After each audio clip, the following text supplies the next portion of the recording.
তো এই মুহূর্তে কিন্তু রয়েছি আমি একদম জাস্ট উলবেড়িয়া পেরিয়ে চলে এসেছি। এই যে জায়গাটা মানে শ্যামপুরের দিকে চলে আসছি, একদম গ্রাম্য পরিবেশ দেখতে পাচ্ছ।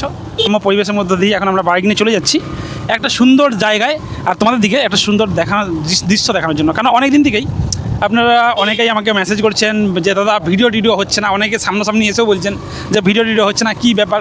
অ্যাকচুয়ালি ভিডিও হয়নি, প্রচুর গরম পড়েছে এক নম্বর, আর দ্বিতীয় নম্বর প্রচুর কাজের চাপ, আর তৃতীয় নম্বর হচ্ছে যখন বেরোবো ভাবি তখন ঝড় বৃষ্টি উঠে যায়, আর চতুর্থ নম্বর সঙ্গী সেরকমভাবে পাওয়া যায় না এই মুহূর্তে। কারণ তো সেই জন্যই মোটামুটি আজকে বেরিয়ে পড়েছি। দেখতে পাচ্ছ একদম গ্রাম্য পরিবেশের মধ্য দিয়ে চলে যাচ্ছি টোটালি সেই ফেমাস জায়গা যেটা হাওড়ার আর মোস্ট বিউটিফুল প্লেস যেটা হচ্ছে যে উলবেড়িয়ার, সেটা বেলারি। আর চলো তোমার দিকে আমি যাচ্ছি। এখানে গ্রামের পরিবেশের মধ্যে দিয়ে রাস্তাটা গ্রামের রাস্তা, কিন্তু দেখে মনে হবে হাইওয়ে রোড, কিন্তু জাস্ট সুন্দর একদম দেখছেন জঙ্গলের মতো পরিবেশ। এই পরিবেশের মধ্যে দিয়ে কিন্তু আমরা এখন চলে যাচ্ছি ভর দুপুর। এই দুপুরের মধ্যে এখানে দেখতে পাচ্ছেন একটা সুন্দর একটা মন্দির রয়েছে, আর মন্দিরের পাশ দিয়েই চলে যাচ্ছি। আর কারা কারা এখান থেকে দেখছো অবশ্যই কিন্তু ভিডিওটাকে কমেন্ট করতে পারো। এই যে রাস্তাটা সরু হলেও কিন্তু খুব সুন্দর রাস্তা। আমাদের এই সাইডেও এখন রাস্তাঘাট অবশ্যই ভালো হয়ে গেছে, কিন্তু এই সাইডের রাস্তাঘাটও আরও সুন্দর দেখতে পাচ্ছি, যেটা কিন্তু মাঝে মাঝে বাম্পার দেওয়া হয়ে রয়েছে। এই জায়গাটা নাকি নদীর পাড়, শোনা কথা। তো প্রথমবার বেরিয়ে পড়েছি বাইক নিয়ে, আর বাইক রাইড করেই কিন্তু চলে আসছি। আর মোটামুটি যাই ওখানে গিয়ে তোমাদের দিকে দেখাবো টোটাল দৃশ্যগুলো। এটা হচ্ছে যে হাওড়া জেলা, প্রথমবার আজকে ভিডিও করতে আসলাম, এর আগে কোনো দিনও আসিনি। আর এটা হচ্ছে কোনো একটা স্কুল হবে হয়তো, এটা কোনো স্কুল যদি কেউ জেনে থাকো অবশ্যই কিন্তু কমেন্ট করে তোমরা জানাতে পারো।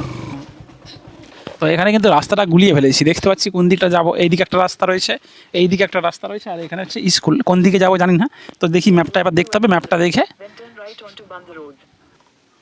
তো চলো আমরা এখন সিধা যাচ্ছি। আর এটা হচ্ছে যে একটা জায়গা যেটা বেলারি, এটা রক্ষাকালী পুজো কমিটি যেটা দেখতে পাচ্ছি গ্রামবাসী বৃন্দ। আর এখানে একটা কিন্তু মাঠ রয়েছে সুন্দর।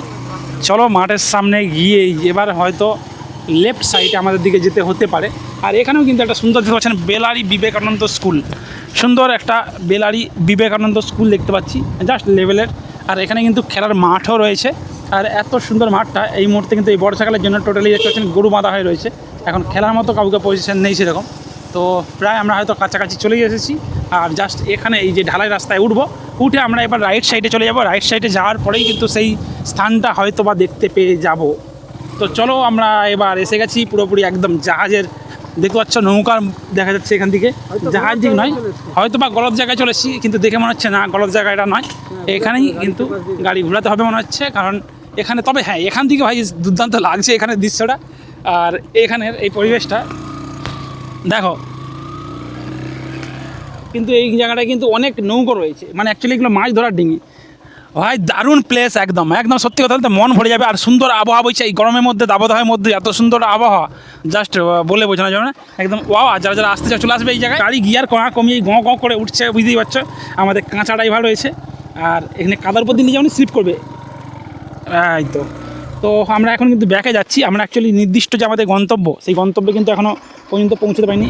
গিয়ার চেঞ্জ করো।